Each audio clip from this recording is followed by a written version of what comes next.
Hello दोस्तों, स्वागत है मेरे यूट्यूब चैनल में आप सभी लोगों का। अभी तक आपने मेरे चैनल को subscribe and like and share नहीं करा तो मेरे चैनल को सब्सक्राइब एंड लाइक कर लें। तो आज हम बात करने वाले हैं BA first semester syllabus 2026-27 session.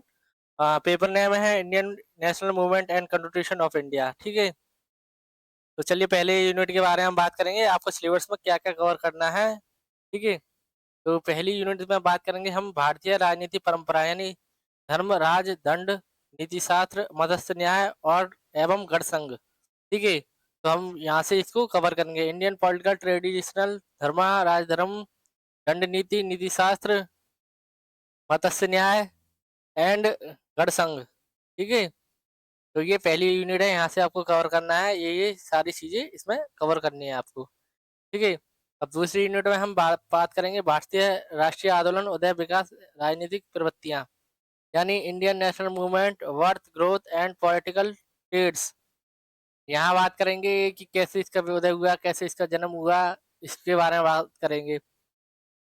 जबकि नीचे वाले में दिया गया है तो वहाँ भी बात करेंगे, वहाँ के राष्ट्रीय आंदोलन के उदय के क्या कारण थे, क्या क्या उसमें कठिनाइयाँ थी, कैसे उसका जन्म हुआ, क्या क्या संस्थाएं थी, तो इसके बारे में यहाँ बात करेंगे। और तीसरी यूनिट को बात करते हैं संवैधानिक विकास की अवस्थाएं, stage of the constitution development. इसमें पढ़ेंगे आप संविधान सभा का गठन, formation of the constitutional assembly, भारतीय संविधान का दर्शन और संविधान की प्रस्तावना, the philosophy of the Indian constitution, the preamble of constitution. ठीक है, और इसमें पढ़ेंगे भारतीय नागरिकता, इंडियन सिटीजनशिप यानी भारतीय को नागरिकता कैसे मिलती है, क्या क्या उसके यहाँ रूल रेगुलेशंस हैं। ठीक है,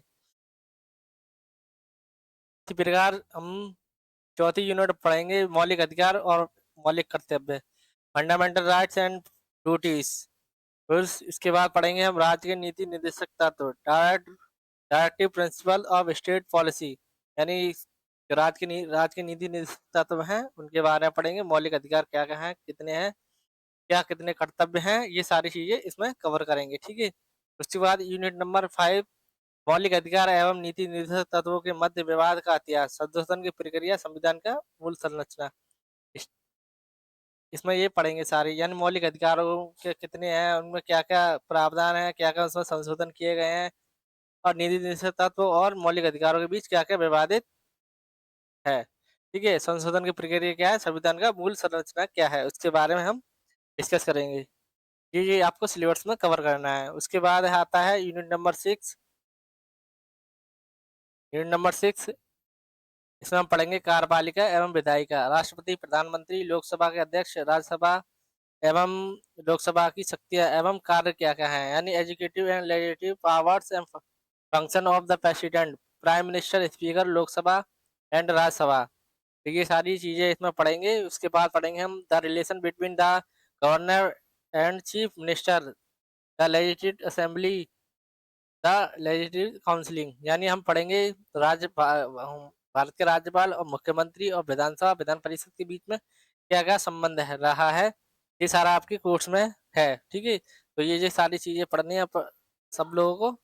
अब यूनिट नंबर 7 की हम बात करते हैं, तो इस यूनिट नंबर 7 में जो है सुप्रीम कोर्ट को आपको सर्वोच्च न्यायालय पढ़ना है, उच्च न्यायालय पढ़ना है यानी हाई कोर्ट, जनपदीय न्यायालय और लोक अदालतें, district court and public court क्या क्या क्या होती हैं, किस तरह से ये काम करते हैं। ठीक है, सर्वोच्च न्यायालय आपका क्या कार्य है, क्या भूमिका है, उच्च न्यायालय की क्या कार्य है, उसकी क्या भूमिका है, और जनपदीय लोक न्यायालय क्या क्या है, कि क्या क्या भूमिका है, क्या क्या कार्य है, ये सारी बातें इसमें डिस्कस होंगी। ठीक है, तो यूनिट नंबर 8 की बात करते हैं, तो यूनिट नंबर 8 में है केंद्र और राज्य का संबंध यानी सेंटर स्टेट रिलेशंस।